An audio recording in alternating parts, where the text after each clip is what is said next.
We were in my car, heading to the grocery store for pickles and barbecue sauce, when Trinette asked, "What's going on with Donovan?" Leave it to Trinette to get straight to the point. Her eyes were locked on mine as she waited. I focused on the road while I tried to think about my answer. He's just trying to adjust. Adjust?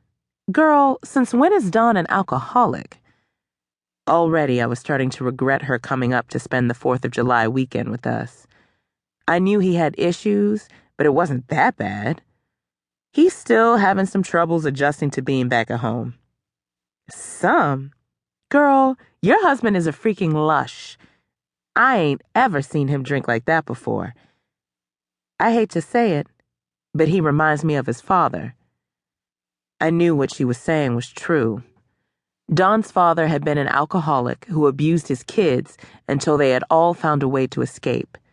Donovan said it was because Brown had never gotten over his wife, Donovan's mother, being murdered in an alley on her way home from work. I always believed his illness ran deeper than that. The way he used to beat Donovan until he broke skin and then put him out of the house for days, there had to be some serious mental issues brewing. At one time, Donovan refused to drink because he was afraid he would end up just like Brown. Yet after Mimi was killed, he started drinking. However, it had never been this much. I tried to make excuses, even blamed it on the war, but no matter how I spun it, my husband drank way too much. He was depressed, and I read that alcohol only made it worse. I didn't know what to do, and had almost been tempted to call Trinette and cancel the trip, but I was so lonely and missed my girl so much that I couldn't do it. "He's going through a lot, Netta," I said, all nonchalant. "You told me that, but I had no idea it was this bad." I stopped my car at the light and took a deep breath. "Nikki, really, what's going on? Come on, it's me, Netta, you're talking to. Something is seriously wrong with Don." She was right. Everything she said was correct. I shook my head, then the tears started running down my face, and then I was bawling. "Oh, damn, pull over there." Trinette was patting my back and pointing to the curb ahead. I waited until the light changed, then went through the intersection and brought the car to a stop. "Now talk to me," she demanded. I don't know where to begin except to say that everything in my life is falling apart. I wake up every morning and never know what to expect.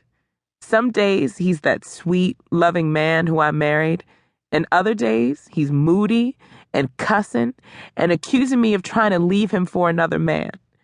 I just don't know how much more I can take.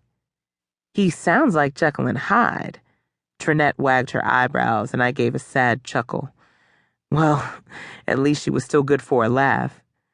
"You're stupid. But you're right. That's exactly how he acts. I've been trying to be patient, but Netta..." I started shaking my head. "I'm ready to pack up Aiden and move in with my mother for a little while." Her hazel eyes got large with surprise. "Girl, now you know I have no patience when it comes to a man, so I'm the worst person to ask for advice. But you know I love me some Donovan, and the two of you have been through so much together. Have you tried going to church?" My head whipped around. "Church? Since when do you go to church?" I asked between sniffs. Don't tell me my best friend is losing her mind as well. She waved her hand at me. I don't go to church, but Mama's always talking about putting your problems in the Lord's hand, and whenever I try that, it actually works." I sniffed and took a moment to think about what she said. I would have never guessed in a million years that Trinette would encourage me to go back to church. I used to attend quite regularly when Big Mama was still alive. Donovan and I had even started going again after his first deployment and really got involved. But once Aiden was born and he was deployed, I just could never find the time. Now that he was back, church was no longer a part of our lives. Maybe Trinette was on to something. That's a good idea. How about we all go on